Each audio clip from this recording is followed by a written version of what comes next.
Hi, everybody. I am going to run this little slideshow. Hold on while I just move my little projector. I didn't realize it's going to block everything. Oh, well, I'm going to leave it on webcam. I think it's a little bit more personal. You get to see me in class at least. What you're about to do is you're about to watch a documentary on the French Revolution, where you have the King Louis, who's like this total egomaniac, loves his legs, very wealthy, taxes the people very high, has also gone into debt by helping the United States with our revolution that we're having, because he doesn't like the British and we were rebelling against the British. So anyway, King Louis also has the church, the Catholic Church, on his side. So he persecutes Protestants. Christians are split into Catholics and Protestants at this point, after Martin Luther, who was the first one who started the Protestant Reformation. So basically, what you need to understand the whole time you're watching the documentary is, where did the idea of democracy come from? And it starts with Greece. I don't know why I can't go forward. It starts way back 2,000 years ago, right? Athens was a little tiny city-state in Greece. They valued the arts, they valued beauty, they valued architecture, they had amazing mathematicians. And they basically had this really radical idea that everybody in the city should be able to vote if they're a citizen. And this hasn't happened anywhere else. I mean, basically, people like authoritarian figures, right? There's two types. There's authoritarian and there's democratic. Most rulers all over the world historically have been authoritarian, because it's much easier to control people when you make the laws, you decide who's guilty, and you carry out the laws, right? All three in one, centralized government. But Athens did it differently. Every single person had a vote, and there was freedom to question authority in a way that gets some into trouble, actually. And one of them is this guy. This is Socrates. This is his statue. His student was Plato, who's the guy in the orange robe right here. And then Aristotle was Plato's student. These three philosopher teachers basically questioned the natural world. And they did it in a way that challenged authority, that actually brought down his death, which you're seeing right here. He was publicly executed. Actually, not publicly. I'm sorry, this is private. But he basically acknowledged that he would not take back the idea of questioning where things are happening from, like lightning, like people getting sick, right? He said maybe there are other reasons for it. Maybe there are other forces at work besides the gods, right? So he's like bringing in these ideas of like physics and science. And basically the people in Rome felt that the church, the gods were being threatened by this philosopher who's daring to question them. So he is basically, all the people in Athens get to vote, and they all vote to execute Socrates. They say, get rid of him. We want the children to not question authority. So he's to drink the poison. He acknowledges that, yes, he will drink it because he's willing to die for the idea of questioning. He's like kind of looking above, like questioning where things come from. And, you can see he's removed the shackles, and he's volunteered to basically die for what he believes in. So that's Socrates, his search for truth. Basically, you need to answer these two questions. You can look on page 138 and 139 and describe what the definition of a philosopher is and what happened to Socrates. So you're going to go through this whole slideshow and basically read these parts and answer the questions. I can't move my slide forward. This is Aristotle and Plato, the student of Socrates, or I'm sorry, Plato would be the older one, and then Aristotle, his student.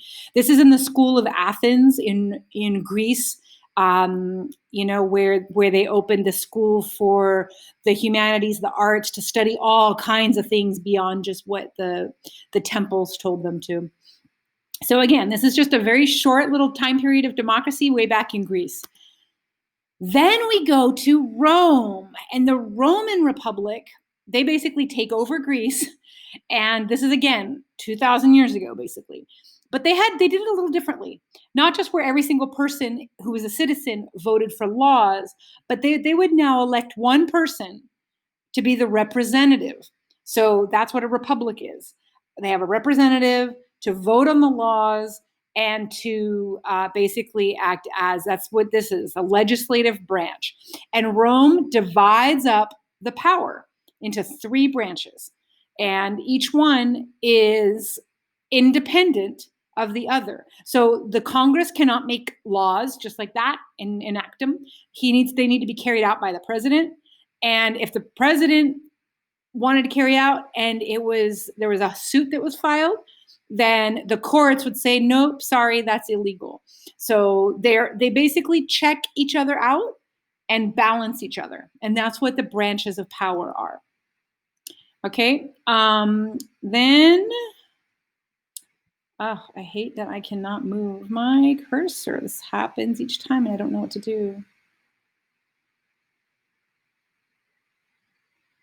Okay, there we go. So here's a list of all of the laws that Rome had in place. Each one of these is divided into tons of little laws. But basically, everywhere they went, everybody had to obey the same laws. Even the consuls, the president, which was a radical idea that the president would have to have the same laws as the people, which is something that the US got from that. And that everybody is equal, even the people who are in charge of other people, right? They still have to all obey the same laws.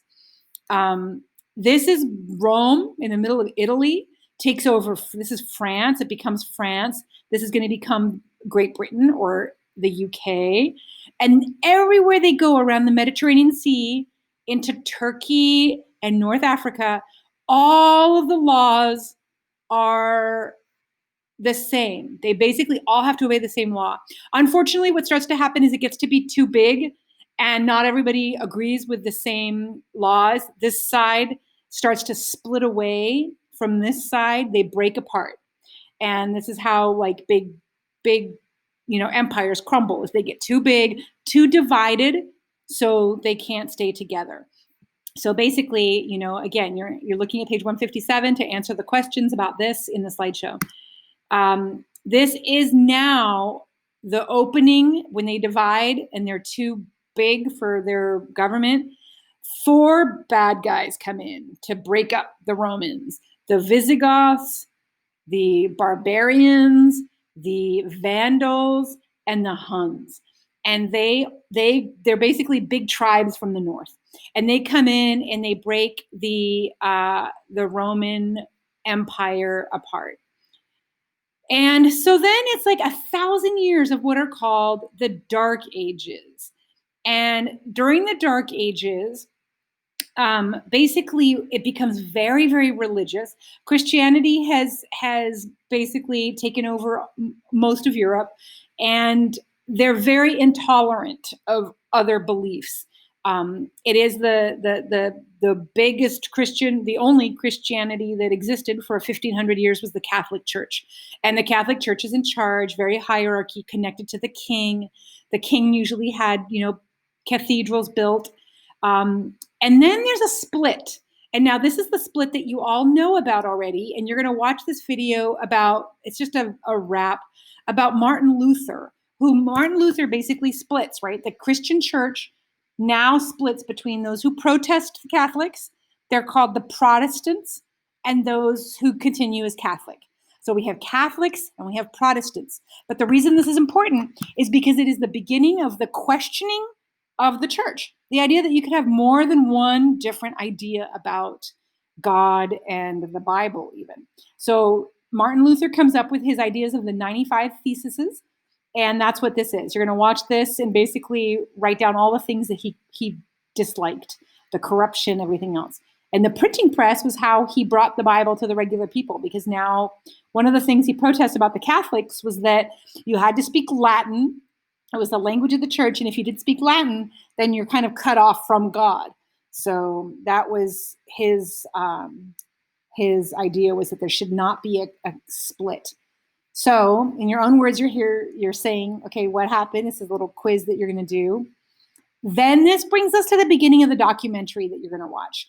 And this is basically the state of Europe. Now remember, you need to know where France is. You need to see Great Britain. And notice Italy is not even a country yet. A whole bunch of little kingdoms. Biggest kingdom of all is France, though. And the Austrian-Hungarian Empire, it was called. The Austro-Hungarian Empire. These two are going to form an alliance. King Louis in France with Marie Antoinette. And they're going to get together and rule as one. But the people are going to start to rebel. And this is where you see democracy like starting here with people who don't like the government, and they're going to start to try to change the way government acts. This is the way it's always been, right? The king is at the top, then the church, king and the church are one. Then there's the knights and the nobles and the lords, and then there's the peasants. Peasants are tied to the land, they're poor, they will always be poor. So this is in a state of feudalism. People don't like that.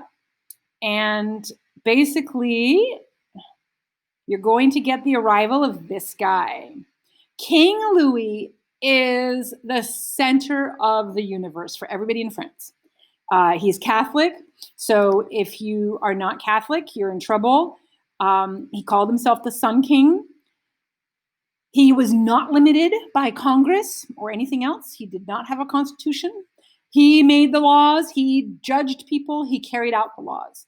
Everything happened with him. There was no separation of powers. He built this magnificent palace called Versailles, which you're going to see throughout the film you're about to watch. And the Versailles Palace was opulent. Obviously, you need a lot of money to keep this palace going. Protestants were not accepted. They were persecuted under King Louis's rule. Many fled to Holland and then to the U.S. actually. He uses his power to expand France's borders. He gets into wars with other countries. After he dies, France is in debt. So this is where his grandson comes in. He's going to be the guy that you see in the video. And he is going to be in trouble. He's weak. He's in debt. There's tons of poor people. They are very upset. They are questioning everything. Science is questioning, like, even, the church. Because, it used to be if you did something bad, you didn't go to church enough, then you were going to get sick and you would probably die. But now scientists are this is a dead guy. This is an autopsy. This is a painting I have in my room. But basically, people are starting to question everything about authority. Like, maybe this guy didn't die because he walked under the ladder or he was not religious enough. Maybe he had a blood clot. See, they're looking in it. They're dissecting him. This is Copernicus, who looked up at the skies and he said, you know what? I think the planets revolve around the sun, which was like totally radical for most people back then, because they're like, what do you mean? I see the sun moving, right? Which it looks like it's moving. But it's not. As we know now, yes, we are revolving around the sun, but it's an illusion. It looks like, because we're rotating on an axis, it makes it look like the sun is the one moving. So anyway, science starts to take hold. So that's another thing that's happening that's very important. They are starting to search for like natural laws about why things are happening, like gravity, like physics, forces, and things that explain human behavior, like, sickness and even mental illness and, with a brain. People starting to discover all kinds of things, germs, microscopes that can look in and discover, okay, maybe if we just wash our hands, we'll stop dying. So even though this sounds like, okay, it does take about 150 years, all of this is important because it leads people to the idea of just question authority, whether it comes from the church, whether it comes from the king, or whether it comes from nobles and, anybody. The idea of examining your life, examining why things happen. Philosophers overall are starting to write massive books questioning why all this is happening. So it's a very exciting time. You are going to have to answer this question as well. But it's now, this is going to take us to the beginning of the documentary. The king is in charge, but there's all these new ideas, and the people are going to rise up and have a revolution. It happened in England first. It happens in the US. We copy England and we actually get rid of the king altogether. We don't want anything to do with the king. And France has a much harder time because the king is there in the country. So the people cannot get rid of the king easily. And it becomes kind of crazy. And it's this incredible story that you're going to look at in the documentary. Okay. So anyway, they are looking at reason, using reason to think things out, and basically question the society and the government overall.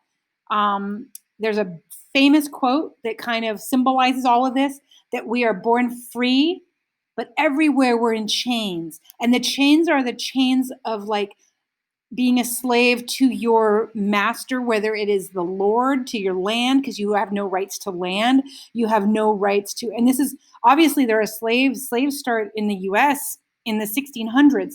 They've been around forever, but we're not talking about that so much as, even citizens. Citizens are the ones who they're saying are not really free, because they don't have the right to vote for their own people. They don't have the right to question the church without being excommunicated or killed or jailed in the dungeons. They don't have the right to question all kinds of things. So that's what is about to happen with the documentary that you are going to watch.